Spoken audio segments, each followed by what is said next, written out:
WHO की guideline और जो मेडिकल साइंस की बाइबल है, जिसको कि हैरिसन प्रिंसिपल ऑफ मेडिसिन कहा जाता है, वो साफ साफ शब्दों में ये बोलती है कि इस टाइप के पेशेंट को आइसोजोनाइड या हेप्टोटॉक्सिक मेडिसिन नहीं दे सकते। मेडिकल बोर्ड है वो गलती कर जाता है अपने आप पे। वैसे भी पूरी इंडिया का जो नाम है मेडिकल के लिए काफ़ी सही नहीं माना जाता है। बहुत सारी बेकार दवाइयाँ आती है, बहुत ही डॉक्टर्स सही तरीके से काम नहीं करते हैं, तो उनके लिए एक रूल एक लॉ निकलना चाहिए। जिसकी आइसोजोनाइड करके एक मेडिसिन आती है जो बहुत ज़बरदस्त हाइपोटॉक्सिक मेडिसिन होती हैं। वो दवा दे नहीं सकते थे, डॉक्टर साहब ने वो दवा चालू करी और 11 तारीख से कंटिन्यू वाइफ की स्थिति बिगड़ती रही। बार की भांति इस बार भी एक जनता से जुड़े हुए मुद्दे के साथ आपके समक्ष हाजिर है। मेरे साथ के शर्मा जी हैं, जिन्होंने अपनी पत्नी को खोया है और ख़ास बात यह है कि गलत इलाज, गलत दवा की वजह से इनकी पत्नी की मृत्यु हो जाती है। और दर जो है के शर्मा जी हर चौखट पर माथा टेकते हैं कि इनको न्याय मिल जाए, और कई जगह इन्होंने प्रयास किया लेकिन जो है इनको न्याय नहीं मिला। आज के शर्मा जी चौपाल पर हैं। शर्मा जी, अगर मैं संक्षिप्त में समझना चाहूँ तो क्या मामला है, 2 लाइन बताइए। मेरी वाइफ, मेरा नाम के शर्मा है। मेरी वाइफ नॉर्मल बीमार हुई थी, 3 तारीख को मैं लेके CK बिरला हॉस्पिटल गया। वहाँ डॉक्टर अभिनव शर्मा ने एडमिट किया और टेस्ट चालू किए। टेस्ट चालू करता रहा, 8 तारीख तक उसने टेस्ट किए। 8 तारीख को टेस्ट करने के बाद में वो कहता है कि 11 तारीख से अपन ट्रीटमेंट चालू करेंगे। उसने TB के टेस्ट किए थे, 11 तारीख को TB के टेस्ट आए।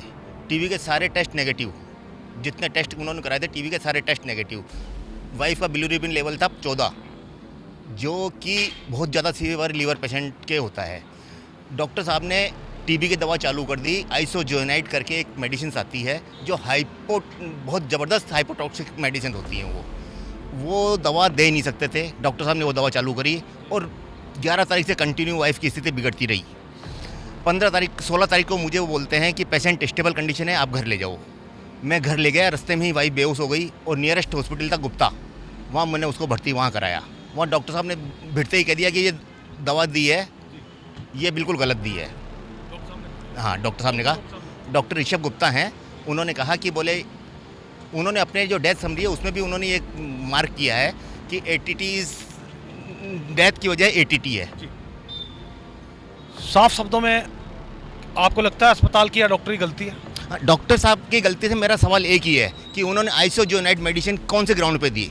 ICMR की गाइडलाइन। हाँ, मैं डॉक्टर साहब से खाली एक ही रिक्वेस्ट कर रहा हूँ कि मुझे कोई भी ऐसा साहित्य या ऐसा कोई मेडिकल लिटरेचर मुझे दे दे कि मैं दवा दे सकता हूँ। अब यहाँ पर 2 चीज़ों की एंट्री होती है, एक है पुलिस और एक है न्यायपालिका यानी जज साहब। जज साहब ने क्या कहा, एक लाइन में बताइए।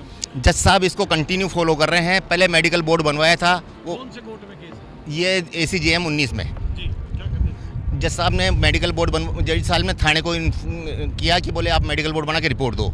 CMHO सेकंड ने मेडिकल बोर्ड बनाया और उसने कहा डॉक्टर की कोई गलती नहीं है। मैंने वापस क्वेश्चन लगाई, साहित्य लगाया, मैं कहा ये किताबें ये बोल रही है, फिर कैसे कह सकते हैं अपन गलती नहीं है? तो कोर्ट ने मेरी सुनी और पुलिस थाने को दोबारा आदेश दिया कि मेडिकल बोर्ड बनाए, उच्च स्तरीय मेडिकल बोर्ड बनाए। दोबारा आदेश दिया, फिर क्या हुआ? दोबारा आदेश 24 दिसंबर 2025 को कोर्ट ने आदेश दिया, जो आज तक कोई मेडिकल बोर्ड नहीं बना। और पुलिस की क्या भूमिका है? पुलिस की भूमिका है, पुलिस सिपरापत थाने में है ये केस। तो आज तक मेडिकल बोर्ड बना, मेरे को बना के कोई बयान नहीं लिया थाने वालों ने, न कोई मुझे लगता है कि कोई मेडिकल बोर्ड बनाया। 13 मई की मेरी अगली तारीख है कोर्ट में। अब जब तक रिपोर्ट क्या आती है ये आगे का मामला है। बाकी 6 महीने हो गए, 5 महीने हो गए, आज तक पुलिस ने कोई इंक्वायरी नहीं की उस पर। सबसे बड़ी जो बात है वो ये है कि जज साहब ने संज्ञान लेकर यह आदेश दिया है कि जो भी अस्पताल में हुआ है, जो दवा देने के दौरान हुआ है, वो जो है जज साहब ने सही नहीं पाया है। उसके लिए उन्होंने मेडिकल बोर्ड का गठन किया। उसके बावजूद भी थाना शिप्रापत की भूमिका जो है वो संदेह के दायरे में है। क्यों नहीं उन्होंने सही मेडिकल बोर्ड बनाकर दोबारा से कोर्ट की पालना, जो आदेश है उसकी पालना क्यों नहीं की? सबसे बड़ी बात है, कोर्ट को कंटेम्प्ट ऑफ कोर्ट भी हो जाता है। अगर कोर्ट चाहे तो उन पर कंटेम्प्ट ऑफ कोर्ट की वो भी एक संज्ञान ले सकती है। मैंने एक एप्लीकेशन लगा रखी है कोर्ट में। मैं कहा थाना लापरवाह है और इतना लापरवाह है कि इतनी तारीखें पड़ गई, इतनी तारीखें अपन ने दे दी, तो अब तक उन्होंने कोई संज्ञान नहीं लिया, कोई कार्रवाई नहीं की। बड़ा सवाल यह है कि बड़ा अस्पताल है, और बड़ा अस्पताल है तो लोग या जो मीडिया है वो इस बात को उठाने से डर रहे हैं कि न जाने बड़ा अस्पताल उनके खिलाफ क्या कार्रवाई करवा दें। लेकिन ये जनता का सवाल है और आप सभी को इस पर हमें सहयोग करना है, के शर्मा जी को सहयोग करना है। जिनकी पत्नी की मृत्यु हुई है वो भी गलत इलाज से, हम किसी अस्पताल के या किसी भी डॉक्टर के या किसी प्रशासन के खिलाफ नहीं है, लेकिन साफ साफ मांग यह है जिसने गलती की है, दोषी है, उसको सजा मिले। जी।